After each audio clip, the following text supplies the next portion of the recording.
5 i candidati sindaco per Castelfranco Veneto: Andrea Bambace, Claudio Beltramello, Gianni Fiscon, Tiziana Milani e Stefano Marcon, che eredita la candidatura dall'uscente Luciano Dussin, che il 31 maggio non correrà per il secondo mandato. Questa sera conosciamo i primi due candidati. Il punto principale del nostro programma è la democrazia diretta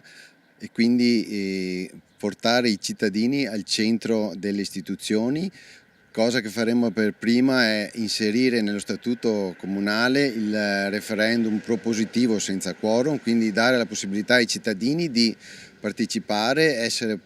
propositivi a quelle che sono le scelte, le decisioni importanti per il comune di Castelfranco. Poi sicuramente come insegnante la scuola sarà intesa come il termine all'interno della quale c'è il turismo, c'è la cultura e quindi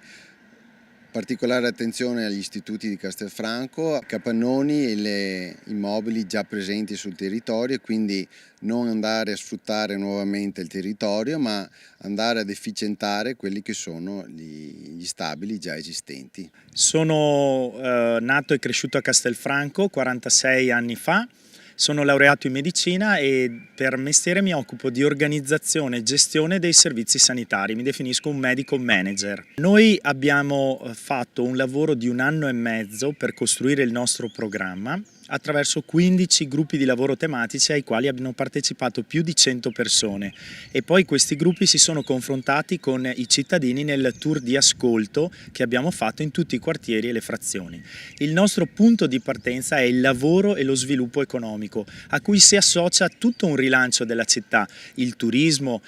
la cultura, le associazioni sportive e tutto quello che deve rimettere in moto la nostra città che fino adesso, in questi ultimi anni, è un po' addormentata a causa di un governo che l'ha lasciata andare senza curarsi di fare il bene pubblico fino in fondo.